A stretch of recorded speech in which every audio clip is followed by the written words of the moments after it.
Hey, Christine. Hey, David, what brings you in today? I'm a little stressed. Stressed? Yeah. So, I haven't spoken with my brother since like July, and so I'm still trying to figure out whether or not I should contact him eventually, or just kind of wait until we see each other.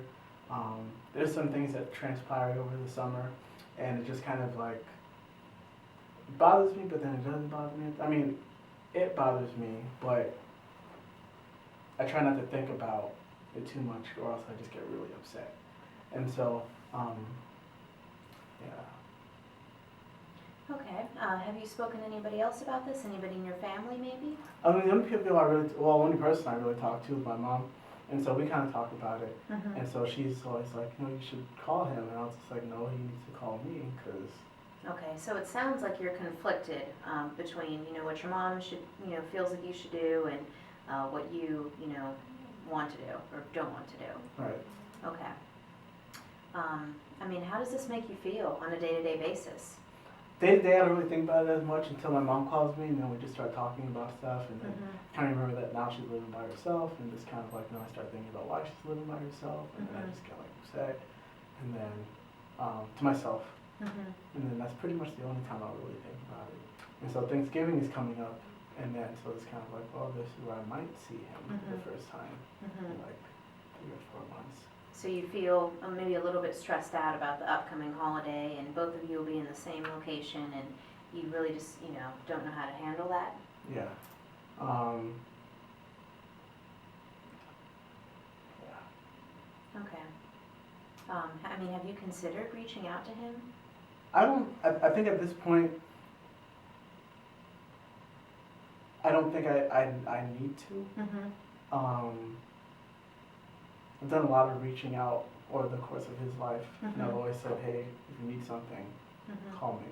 Mm-hmm. Hey, if anything's wrong, call me. And so it's kind of like, well, here's this major issue, and it's kind of like you didn't do the right thing. So I feel like it's time for you to kind of take some responsibility and make phone calls, as opposed to acting like it wasn't a big deal, or you don't understand what the issue is, or why you're not at home anymore, or anything like that. So. Mm-hmm.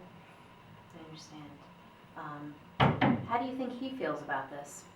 I don't know how he feels. And do you know if your mother, is your mother really, really upset about this issue as well? Has it caused any trouble for her? Yes, because she lost a lot, Mm-hmm. but I think it's easier for a mother to just kind of be like, it's okay. And not that it's okay, but it's kind of like, well, that's my son. Mm-hmm. For me, it's just kind of like, well, that's not my son. Like, Mm-hmm. I'll be upset for a while. Mm-hmm. And so, I think she's over it. She kind of talks to him pretty much every day, Okay. or every other day at the very least. Okay. So every day they speak, but you have not spoken to him several months.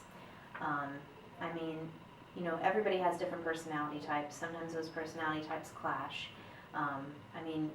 He is your brother. Is that relationship with him important enough to, try to mend for the future? Do you think that maybe one day, 6 months, a year down the line, you'll want to try to fix that? Honestly, I don't think it's up to me. Who do you think it's up to? Him. It's up to him. Because like anytime there's an issue, I'd always call him and be like, hey, talk to me, what's going on? I want to get your side of the story. Mhm. Always. And so, he knows where I stand. And I think it's very important for him to kind of understand, like, if you really do, value this relationship, you gotta at least, Give a little. yeah.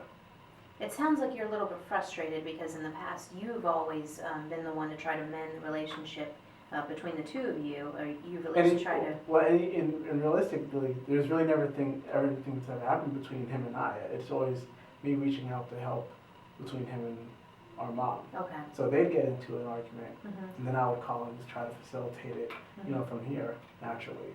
And so he knows that I'm always gonna I'd always try to get his side of the story or something like this. Mhm. So even this incident where really it was between them two, Mhm. I still felt like it affects the three of us. Mhm. And I think or I feel like he does need to understand that he needs to apologize to everybody. Mhm. Yeah. I mean, it definitely sounds like you're frustrated because you have always been the one to try to fix these issues, but now the issue is with, between you and him directly, and, you feel that he is always the one to kind of hang back and wait for somebody else to make the first move, and you're tired of making the first move. It sounds like you invest a lot in your family, you really care about everybody, and now that you're in the situation, you want somebody else to, give as much attention as you always have. Yeah.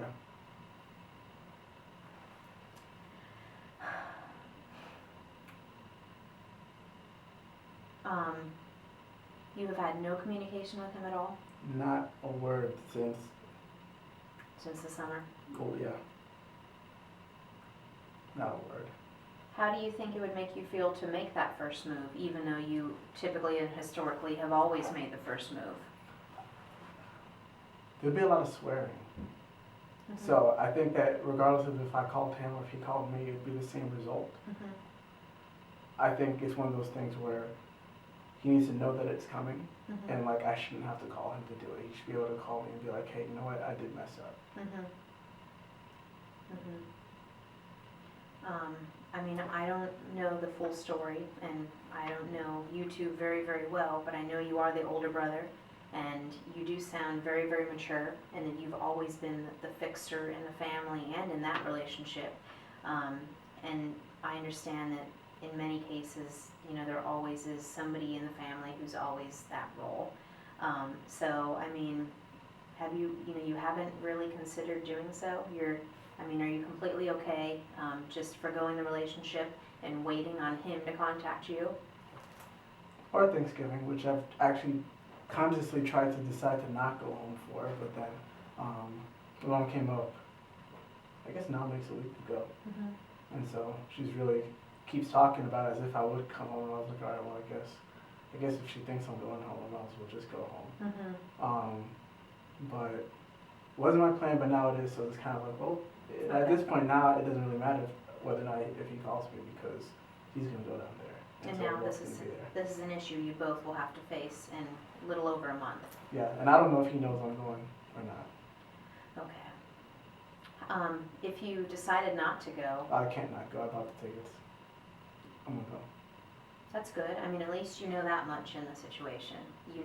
At least you have a few more knowns versus unknowns. You know that you're traveling down there, you know that you're going to see him, and you know that you two will have to face your conflict at that time. So now it's just a matter of what exactly will you say to him.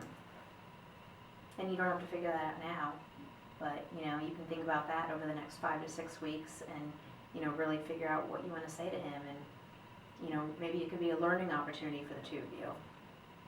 Possibly.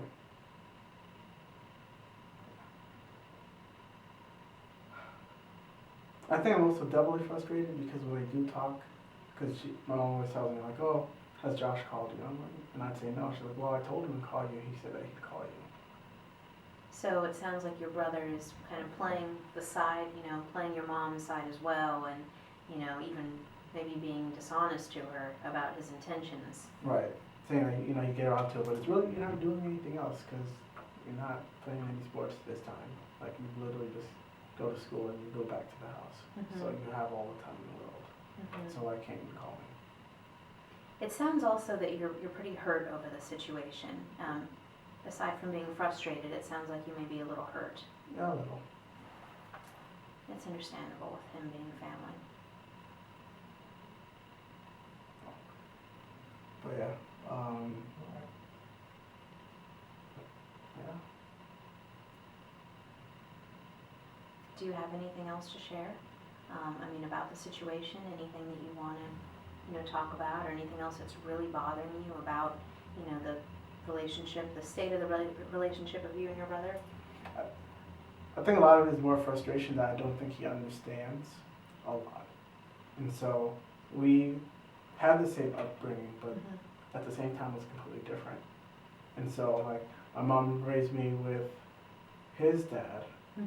for the majority of my life. And so we're 8 years apart, Mhm. Josh and I. And she kind of loosened the reins with him just a Mhm. little bit. Okay. And so we never, both, I mean, I always had what I needed. So I didn't get everything I want, but I always had everything I needed Mhm. growing up. Josh got what he wanted and needed. Mhm. And so, and I think from a young age, I always told, or from like when I was younger, when he was younger, I'd always say, hey mom, Josh doesn't like to pay, Josh doesn't like authority, like, he likes to do things his own way, he's stubborn, whatever. Mhm. And so actually, she didn't even realize that until I left for college. So, when it was really just them two. Mhm. Just the Um, two of them. Because his dad, which is odd because his dad was a better father to me than he was to him, or is to him. Hmm. And so, like, totally absent, which is kind of like, it's weird because you have your own kid, but then even when you were living there, you didn't really pay him as much attention as you paid me attention. Mhm. But, yeah, I feel like Joshua just doesn't, he's just not very, I don't know what's what I'm looking for, as developed as he thinks he is. Mhm. And I think trying to talk him through some of his decision making was always difficult. And then, because he always felt like, no matter how old he was, he always felt like he was an adult Mhm. and needed to be treated as such. Which can be challenging for you and your mom, I'm sure. Yeah. More so for her than for me, Mhm. because I never really ever had a problem with him. Mhm. He'd save all of that for her, Yeah. like all of it. And so, yeah. I mean, you mentioned the 7-year age difference. It sounds like he's considerably younger than you, which of course means, as you mentioned, he's considerably, in a different stage of development. Cognitive, socially, emotionally, and I believe you mentioned he's still in high school. Yeah, this is senior year. I mean, so he's essentially still a kid, and I feel, you definitely can't expect him to act like a full-blown adult. Right, which I definitely don't. But I think the first step that he needs to take is the basic understanding of if you mess up, you take the steps to remedy it. Mm-hmm. So you just pick up the phone. Mm-hmm. I'll take care of everything after that, Mm-hmm. but I just need him to do that. So it sounds like you really want him to claim responsibility for his, his misstep and his actions between you and your family. Mm-hmm. Well, I mean, I would really consider the conversation you'll have with him, what that will look like, what the outcome of that will be, and, really just try to control your emotions and control your feelings. Just remember that the person who, is in control is the one who's able to control their emotions and feelings. So, you really can't control what he's going to do or how he's going to react to this, but you're the older brother. I know you've always set a good example for him, so you want to continue to do so. So.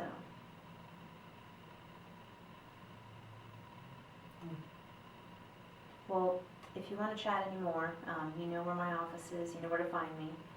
We also have, the counseling resource center on campus. So, lots of different resources. There's many different places on campus that do counseling. You can often walk in and take an appointment, and although I don't feel that your situation, has, really stressed you out to the point where you may need, professional counseling, just know that they're helpful and they're always there. So I've actually have a pamphlet here that you can take with you. Okay. But yeah, if you ever want to come back and chat, that's fine with me here. If you want any good recommendations for a counselor specifically, I can do that as well. So. All right. Thank you for coming in. Well, thank you. Have a good day. You too.